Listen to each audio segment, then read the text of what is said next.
Students, आज हम pollination के नेक्स्ट एबायोटिक एजेंट वाटर के बारे में डिस्कस करेंगे। Pollination by water is known as hydrophily. Those flowers which are pollinated by water, such flowers are known as hydrophilous flowers. तो hydrophily में जहां हमने कहा कि वाटर की इन्वॉल्वमेंट होनी है, इसके लिए हम उन सभी एक्वेटिक प्लांट्स की बात करेंगे जिनमें वाटर एक पोलिनेटिंग एजेंट का काम करता है।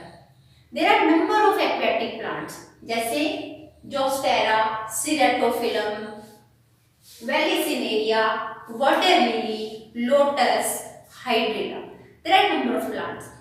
और ये एक्वेटिक प्लांट्स जो हैं इनके भी कई सारी कैटेगरीज होती हैं जैसे कुछ ऐसे प्लांट्स हैं जो टोटली सबमर्ज्ड हैं और रूटेड होते हैं। उनकी जड़ें या रूट जो हैं वो नीचे पानी के सरफेस के नीचे सॉइल में फिक्स होती हैं। कुछ ऐसे भी प्लांट्स होते हैं हाइड्रेला जैसे जो सबमर्ज्ड तो हैं लेकिन वो फ्लोट करते हैं, वो रूटेड नहीं है। कुछ ऐसे भी प्लांट्स हैं जैसे कि वाटर लिली या लोटस हो गया या वाटर हाइसियंथ हो गया। ऐसे प्लांट्स बेशक एक्वेटिक हैं लेकिन उनके जो फ्लावर्स हैं या जो लीफ हैं वो एक्सपोज होते हैं। वाटर हाइसियंथ तो वाटर सरफेस पे फ्लोट करता है, लेकिन वाटर लिली या लोटस जो प्लांट्स हैं उनकी जो रूट्स हैं वो अंडर वाटर फिक्स होती हैं। तो there are number of plants, aquatic plants. लेकिन हमें इस टॉपिक में समझना है कि क्या सभी एक्वेटिक प्लांट्स में वाटर एक पोलिनेटिंग एजेंट है या नहीं है। तो पहले मैं वो केसेस ले रही हूँ जिनमें वाटर एक पोलिनेटिंग एजेंट होता है। इस हाइड्रोफिली को मैंने दो तरीके से क्लासिफाई किया, हाइपोहाइड्रोफिली एंड एपीहाइड्रोफिली। हाइपोहाइड्रोफिली का मतलब below the surface, pollination is taking place below the surface, while in case of epihydrophily the pollination will take place above the surface of water। लेकिन दोनों ही केसेस में वाटर एक pollinating agent है। तो let's consider first the hypohydrophily below the surface of water. इसमें मैंने दो एग्जांपल्स लिए हैं, जोस्टेरा और सीरेटोफिलम। ये दोनों मैंने यहाँ पे ड्रॉ भी किए हैं। इन दोनों प्लांट्स के लिए आप एक कॉमन चीज जो देख सकते हो, जैसे ये जोस्टेरा प्लांट बनाया और ये वाला जो प्लांट है मैंने सीरेटोफिलम का दिखाया। तो जोस्टेरा प्लांट और सीरेटोफिलम में दोनों में कॉमन चीज जो आपको दिख रही है वो ये कि इनकी जो लीव्स हैं वो लंबी हैं, रिबन जैसी लीव्स होती हैं। This is an adaptive feature to prevent the water resistance, to minimize the water resistance. Water के करंट्स इनकी लीव्स का अगर एरिया ज्यादा होगा तो उन्हें डैमेज कर सकता है। That's why they are long and ribbon like. Now come to the pollination process. यहाँ पे मैंने जोस्टेरा प्लांट का एग्जांपल पहले लिया है और आप देख रहे हो कि इनके जो ये फ्लावर्स है, जैसे ये मेल फ्लावर दिखाया मैंने और ये मैंने इसका फीमेल फ्लावर दिखाया है। तो मेल फ्लावर और फीमेल फ्लावर की जो स्टॉक्स हैं ये भी काफी लंबी है, जिससे कि ये भी वेव करती रहती है वाटर के अंदर। Now at the time of anther dehiscence the pollets will be released from the male flower.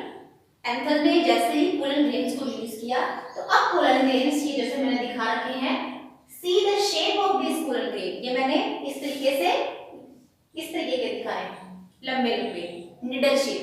तो एक चीज आप ध्यान में रखिएगा कि पोलन ग्रेन स्पीशीज के वो लॉन्ग और निडल शेप्ड होते हैं और जोस्टेरा के पोलन ग्रेन तो लॉन्गेस्ट पोलन ग्रेन्स की कैटेगरी में आते हैं।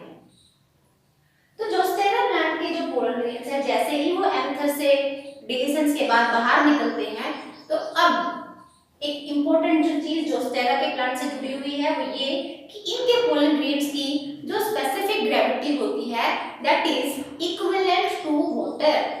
The specific gravity of the pollen grains of Zostera plant is equal to water and this will help it to float under the surface of water. इससे क्या होगा, ना तो ये लाइट होने की वजह से ऊपर सरफेस पे चला जाएगा और ना ही ये हैवी होने की वजह से यहाँ पर इसकी सेडिमेंटेशन हो जाएगी। ना तो ये सेडिमेंटेशन इसकी होती है, नीचे बैठता है रिलीज होने के बाद, और ना ही इस वाटर के सरफेस पे फ्लोट करते हैं, वो इसी जगह पर रहते हैं।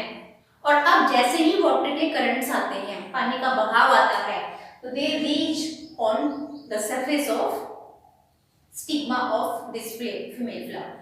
So this is how the long needle-like, having the same specific gravity as that of water, ये फीचर जो है इन पोलन्स की मदद करते हैं कि वो उन पोलन ग्रेन्स के सरफेस पे, इन फ्लावर्स के सरफेस पे पहुंच जाए और पोलिनेशन हो जाए।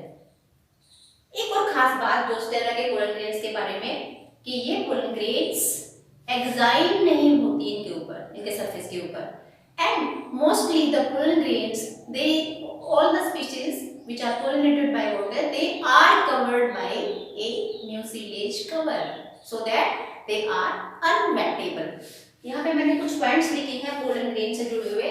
long, needle-like, unwettable because of presence of mucilage cover. This helps them to be pollinated by water without any decaying process. Clear? ये था जोस्टेरा प्लांट।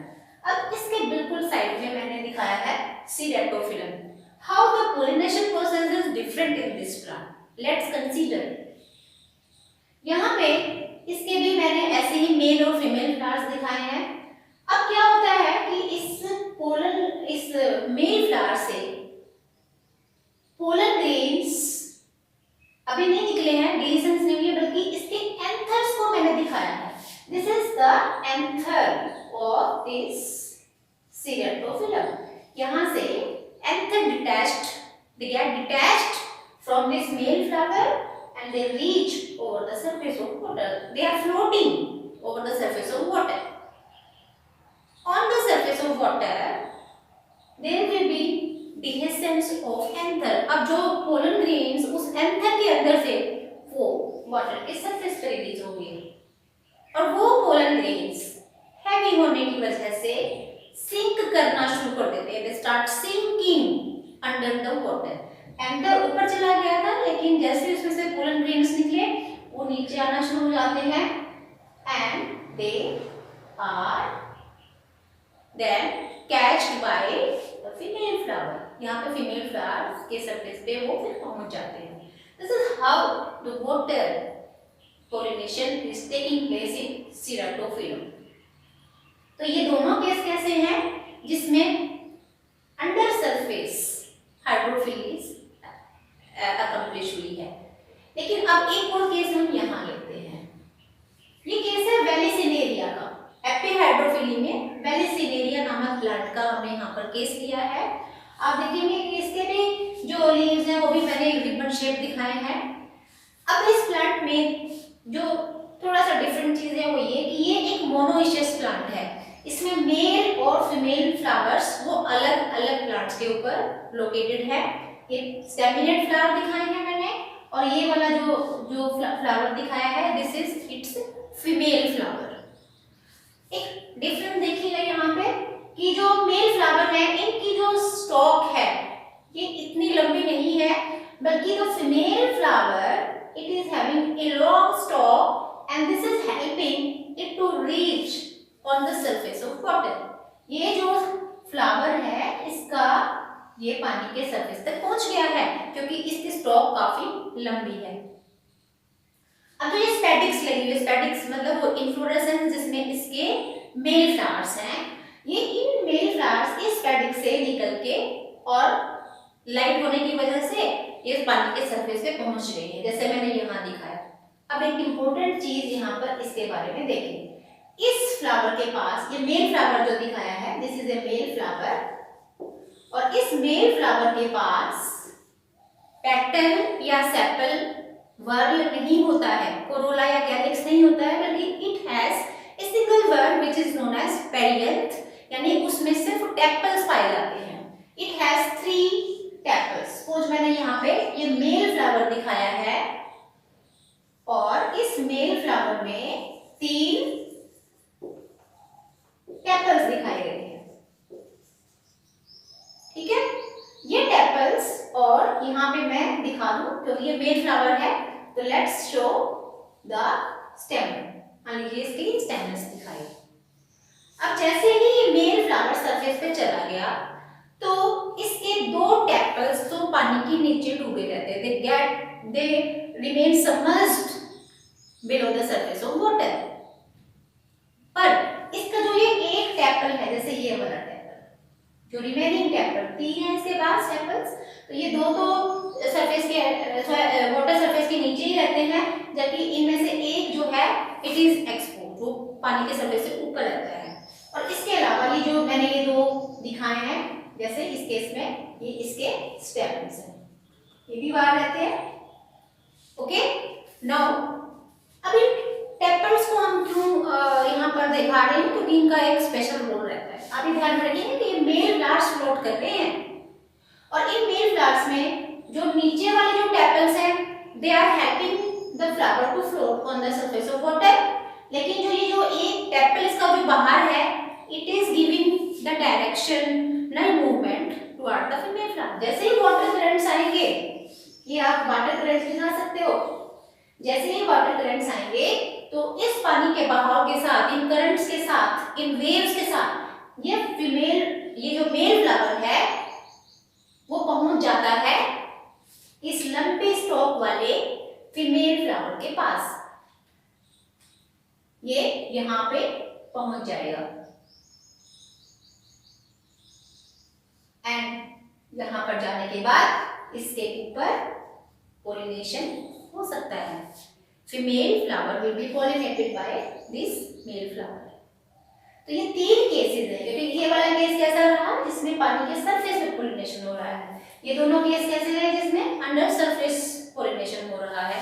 लेकिन यहाँ पर तीनों ही केसेस में कॉमन बात यही है कि they have water as pollinating agent. पर एक इंपॉर्टेंट चीज जो यहाँ पे अलग आपने याद रखनी हुई है, आपने सभी ने कुछ ऐसे प्लांट्स देखे होंगे जैसे वाटर लिली या लोटस या वाटर हायासिंथ।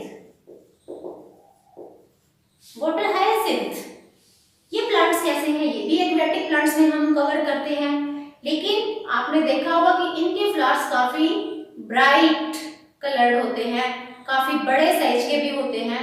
तो ऐसे प्लांट्स जो एक्वेटिक तो हैं, ये केस मैं उन प्लांट्स का बता रही हूँ जो एक्वेटिक प्लांट होते हुए भी जिनमें पोलिनेशन वाटर से नहीं होता है, दे डोंट पोजेस हाइड्रोफिली, पर उनके अंदर एंटोमोफिली या इंसेक्ट पोलिनेशन होता है। तो ऐसा नहीं है कि वो एक्वेटिक प्लांट है तो जरूरी हो कि उसमें पोलिनेशन वाटर से ही हो, they can be pollinated by other agents also. This is another thing that we have to consider under aquatic plants. एक और जो चीज जो एंजियोस्पर्म से कंसर्न नहीं है लेकिन आपसे क्वेश्चन पूछा जा सकता है, आपने प्लांट किंगडम के 5 ग्रुप्स पढ़े थे। थैलोफाइटा जो टोटली एक्वेटिक प्लांट्स होते हैं जिसमें सारी एल्गीज आ जाती हैं। उसके बाद आपने 2 ऐसे ग्रुप्स पढ़े थे जिसको आपने ब्रायोफाइट और टेरिडोफाइट बोला था, और उन दोनों को हम एम्फीबियंस कहते हैं। एम्फीबियंस ऐसे प्लांट्स होते हैं जिनको अपनी लाइफ साइकिल को कंप्लीट करने के लिए वाटर एंड लैंड दोनों की जरूरत पड़ती है, which require both land and water to complete their life cycle. तो वो 2 ब्रायोफाइट और टेरिडोफाइटा, ये 2 ग्रुप्स प्लांट्स के, they are mostly located near the surface of water. They are land plant. पानी में नहीं मिलेंगे, exceptional cases are there, but वो पानी में नहीं होते हैं। They will be, their distribution is near the water. तो ये restriction है इनके लिए कि वो आसपास पानी के ही क्यों मिलते हैं, why their distribution is limited. Reason is that for fertilization process, यदि इनका egg और इनका जो एंथेरोजोइड, जिसको आप मेल गैमीट कहते हो, एंथेरोजोइड, इन दोनों को फर्टिलाइजेशन के लिए वाटर एक एजेंट की तरह से चाहिए होता है। मींस इनके पास अगर आसपास से पानी के नहीं होंगे तो एंथेरोजोइड्स can't reach up to the female gadolinium। तो ये इनके लिए एक रेस्ट्रिक्शन हो जाता है कि ये पानी के आसपास ही ग्रो करे। लेकिन ये एंजियोस्पर्म्स के बारे में हम बात कर रहे हैं। एंजियोस्पर्म्स का जो डिस्ट्रीब्यूशन है वो हर जगह है, जरूरी नहीं है कि वो सिर्फ पानी के आसपास ही है। पूरी जो हमारा जो लैंड सरफेस है वो सारा का सारा एंजियोस्पर्म से कवर्ड है। जिम्नोस्पर्म्स के पास भी ऐसी कोई रेस्ट्रिक्शन नहीं होती है। तो यहाँ पर हमें जरूर ध्यान रखें कि sometimes water act as limiting agent like in case of bryophyte and pteridophytes for their distribution, and we have to also keep in mind that it is not necessarily pollination by water. If it is an aquatic plant, this is not a guarantee कि वहाँ पर pollination water से ही होता है। I hope this is clear to you.